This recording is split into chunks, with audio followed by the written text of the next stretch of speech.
मसीह में सबको सलाम। आज हम इस बारे में बात करेंगे कि क्या खुदावंद हमें दूसरा मौका देता है या नहीं। और इसमें हम मिसाल लेंगे यूना नबी की।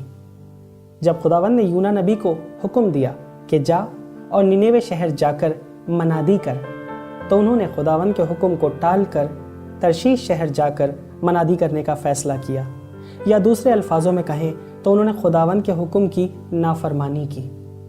जब वो रास्ते में थे तो बहुत बड़ा तूफान आया और उन्हें कश्ती से फेंक दिया गया। तब खुदावंद ने मछली को भेजा जिसने उन्हें निगल लिया। 3 दिन और 3 रात वो मछली के पेट में रहे। उन्होंने खुदावंद से दुआ की और माफ़ी मांगी।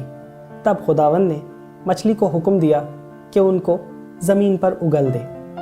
और जब वो महफूज हो गए तब खुदावंद ने उन्हें दोबारा हुक्म दिया कि जा और निनेवे शहर जाकर मनादी कर। और इस बार उन्होंने खुदावंद के हुक्म को पूरा किया। हालांकि यूना नबी ने खुदावंद के हुक्म की नाफरमानी की थी, लेकिन जब उन्होंने तौबा की, खुदावंद से माफ़ी मांगी, तो खुदावंद ने उन्हें माफ़ किया और उन्हें दोबारा मौका दिया और इस तरह से अपने मकसद को पूरा किया। इसी तरह कई बार हम भी खुदावंद के बनाए रास्ते से भटक जाते हैं। ये भूल जाते हैं कि खुदावंद ने हमारी ज़िंदगी के लिए क्या मंसूबा बनाया है, बल्कि हम अपने मंसूबे बनाने लगते हैं, ये सोचकर कि हम तो बहुत मजबूत हैं, हम तो मुकम्मल हैं, हमें तो खुदावंद की ज़रूरत ही नहीं। लेकिन ऐसा नहीं है, क्योंकि जो भी काम हम खुदावंद की रज़ा के मुताबिक नहीं करते हैं, जिस काम में उसकी मर्ज़ी नहीं होती है, उसमें हमें नुकसान होता है, हम गिर जाते हैं। लेकिन जैसा कि मैंने पहले कहा कि खुदावंद हमें मौका देता है, फिर मौका देता है, बार बार मौका देता है।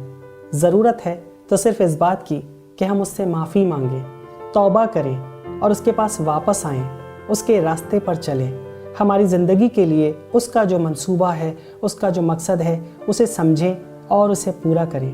और हमारा खुदावंद प्यार करने वाला रहीम व करीम खुदा है। वो हमें माफ़ भी करता है, गले भी लगाता है और हमारी ज़िंदगी के लिए जो बेहतरीन मंसूबा है उसे बनाता है और उसे पूरा करता है।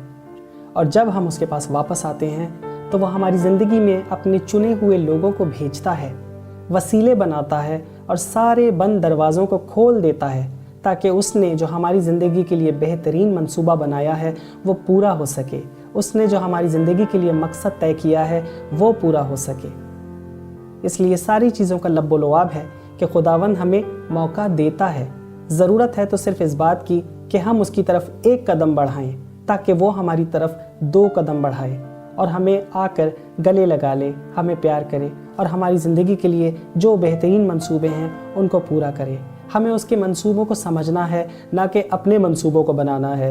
हमें खुदावंद के मंसूबों पर चलना है, ना कि इंसान के बनाए मंसूबों पर चलना है। इसलिए अपने मंसूबों को छोड़कर उसके मंसूबों पर चलिए, उसके मंसूबों को समझिए और उसके हाथ में अपनी ज़िंदगी दे दीजिए। इसी तरह से बहुत जल्द मुलाकात होगी एक और वीडियो में, जिसमें हम एक और टॉपिक पर डिस्कस करेंगे। खुदावंद के कलाम को सीखेंगे, खुदावंद के कलाम को अपनी ज़िंदगी में जगह देंगे और उसके नाम को जलाल देंगे। आमीन।